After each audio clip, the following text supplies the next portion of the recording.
함께 묵상할 새벽 예배의 말씀은 마태복음 18장 1절에서 7절까지의 말씀입니다. 신약성경 29쪽입니다. 그때 제자들이 예수께 나와 이르되 천국에서는 누가 크니이까? 예수께서 한 어린아이를 불러 그들 가운데 세우시고 이르시되 진실로 너희에게 이르노니 너희가 돌이켜 어린아이들과 같이 되지 아니하면 결단코 천국에 들어가지 못하리라. 그러므로 누구든지 이 어린아이와 같이 자기를 낮추는 사람이 천국에서 큰 자니라. 또 누구든지 내 이름으로 이런 어린아이 하나를 영접하면 곧 나를 영접함이니 누구든지 나를 믿는 이 작은 자 중 하나를 실족하게 하면 차라리 연자 맷돌이 그 목에 달려서 깊은 바다에 빠뜨려지는 것이 나으니라. 아멘. 오늘은 예수님께서 어린아이를 가운데 세우시고 천국에 대해서 설명하고 있는 장면입니다. 그런데 오늘 제자들의 질문이요, 참 어리석습니다. 왜냐하면 예수님은 많은 설교를 통해서 가난한 자를 돌보셨습니다. 병든 자를 돌보시고 연약한 자를 돌보셨습니다. 그래서 예수님은요, 권력과 계급을 나누는 것을 좋아하지 않았습니다.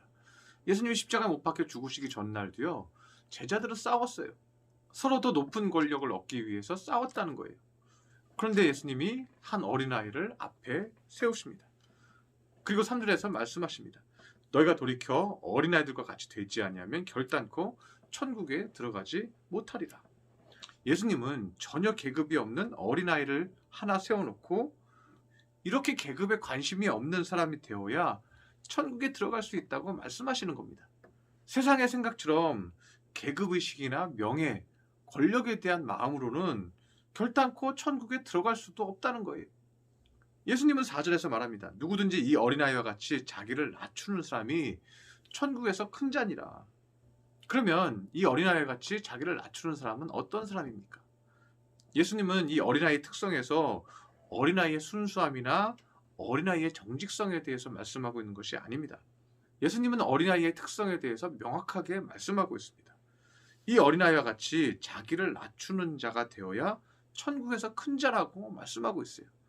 예수님이 어린아이를 통해서 보여주고 싶은 거는요, 스스로 자기를 낮춘다는 거예요. 그러면 어린아이는 어떻게 자기를 낮춥니까? 어린아이가 정말 자기를 낮춥니까? 어린아이도요, 자기가 좋은 장난감을 가지면요, 친구한테 자랑을 해요.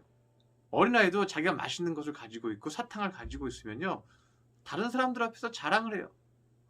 어린아이라고 자랑을 안 하는 것이 아닙니다. 그러면 예수님은 어린아이의 어떤 면을 보고 어린아이의 겸손을 배우라는 걸까요? 어린아이의 겸손의 특징은 다른 데 있습니다. 어린아이가 자기를 낮추는 것은 자신이 할 수 없는 일에 대해서요, 엄마 아빠를 철저히 의지한다는 거예요. 어린아이는 엄마를 의지하고 엄마를 믿습니다. 그리고 엄마 아빠에게 도와달라고 청합니다. 어린아이는 엄마 품에서 잠이 들고 모든 해결점이 엄마에게 있다는 것을 알고 그 어떤 것보다 엄마의 품에는 천국이 있다는 것을 아이는 압니다. 그래서 어려움이 있을 때마다, 두려움이 있을 때마다, 슬픔이 있을 때마다 엄마에게 달려갑니다. 엄마를 의지할 때 아이는 모든 안식을 얻습니다. 엄마 품에서 평안을 누리고 엄마 품에서 잠을 이룹니다. 이것이 바로 어린아이가 자기를 낮추는 모습이라는 거예요. 그러면 우리 신앙인들이 어떻게 해야 할까요? 링컨 대통령은 미국의 남북전쟁이 한창일 때 지하에 발전소라고 써놓고 매일 가서 기도했습니다. 자신의 힘으로 감당할 수 없으니 주여 도와주시옵소서. 전장에서 수많은 군인들이 죽어가고 있고 전쟁은 불리해지고 있고 초조하고 고통 중에 있는데 주여 내 마음을 붙들어 주시옵소서. 주여 이 나라를 지켜주시옵소서. 철저히 새 힘을 얻기 위해서 주님께 다가가는 모습이었어요. 루터도 마찬가지였습니다. 루터도 종교개혁을 하면서요, 많은 사제들로부터 공격을 받았어요. 그때마다 루터는 주님께 기도했습니다. 내 힘으로 이 모든 것들을 감당할 수 없으니 나를 도와달라고. 주님만이 나의 안식처이고 주님만이 나의 힘입니다. 그러한 사람이 뭐예요? 어린아이와 같이 자기를 낮추는 자예요. 그렇게 하나님만 의지하는 사람을요, 주님은 귀하게 여기시는 거예요. 그리고 예수님은 5절에 말씀합니다. 또 누구든지 내 이름으로 이런 어린아이를 하나 영접하면 곧 나를 영접함이니라고 말씀합니다. 하나님만 의지하고 주님만 바라보는 사람이 올 때요, 그 사람을 영접하라는 거예요. 그를 도와주라는 거예요. 그러면 누구를 도와주는 거예요? 예수님을 도와주는 거예요. 예수님을 영접하는 거예요. 그런 연약한 자가 주님의 도움을 구할 때, 주님의 도움을 필요로 할 때 그를 받아들이는 것은 예수님을 받아들이는 것과 같다는 거예요. 그만큼 예수님은 주님께 다가오는 자, 연약하지만 주님을 의지하려는 자를 귀하고 소중하게 여기신다는 거예요. 왜요? 이 사람들이 수고하고 무거운 짐진 자들이에요. 이들이 달려올 때, 이들이 주님을 바라보고 의지할 때 이 익은 곡식들이 추수할 때가 되어서 주님 앞에 다가올 때, 수고하고 무거운 짐을 가지고 주님 앞에 다가올 때, 겸손해졌을 때 그들을 영접하는 것은 예수님을 영접하는 것과 같다는 거예요. 그들에게 잘해주라는 거예요. 그것은 예수님을 잘 대접하는 것과 같다는 거예요. 여러분, 미약한 신앙을 가지고 이제 막 시작하려는 사람들을 귀하게 여기시고 그들을 환영하시기 바랍니다. 그것이 예수님을 대접하는 겁니다.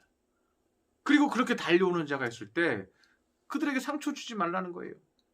그들을 실족하게 하지 말라는 거예요. 6절에 보면 누구든지 나를 믿는 이 작은 자 중 하나를 실족하게 하면 차라리 연자 맷돌이 그 목에 달려서 깊은 바다에 빠뜨려지는 것이 나으니라 고 말씀합니다. 주님을 조금이라도 의지하려고 하는 사람이 있다면 실족해 하지 말아라. 그들이 세상에 나쁜 습관을 갖고 있을지라도 주님을 바라보고 수고하고 무거운 짐을 가지고 왔을 때는 영접하고 환영해라. 그것이 예수님을 대접하는 것과 같다는 거예요.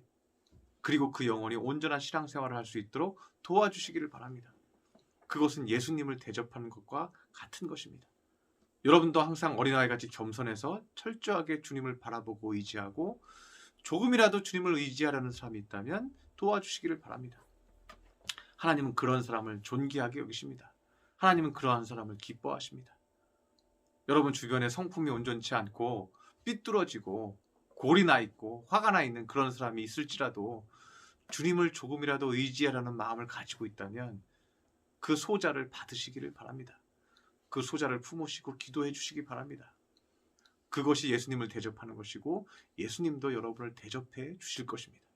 그렇게 어린아이와 같이 자기를 낮추는 주님의 도움의 손길을 구하는 거룩한 주의 자녀들이 되시기를 축원합니다. 기도하겠습니다. 할렐루야. 사랑과 은총에 충만하신 주님, 어린아이와 같이 자기를 낮추는 자가 천국에서 큰 자라고 주님께서 말씀해 주셨습니다. 어린아이가 자기를 낮추는 방식은 엄마 아빠를 의지하는 것입니다.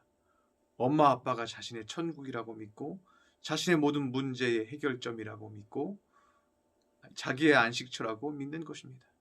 우리도 철저히 하나님이 나의 안식처이며 나의 힘이 되시며 나의 살 길이라는 것을 믿게 하여 주시옵소서. 그리고 조금이라도 연약하여 주님께 의지하려 하는 자가 있다면 우리가 그들을 영접하고 도와주게 하여 주옵소서. 그래서 그 영혼들을 구원하고 주님 앞에 칭찬을 받는 거룩한 주의 자녀들 삼아 주시옵소서. 귀한 말씀을 주시니 감사드리며 예수님의 이름으로 기도드렸습니다. 아멘.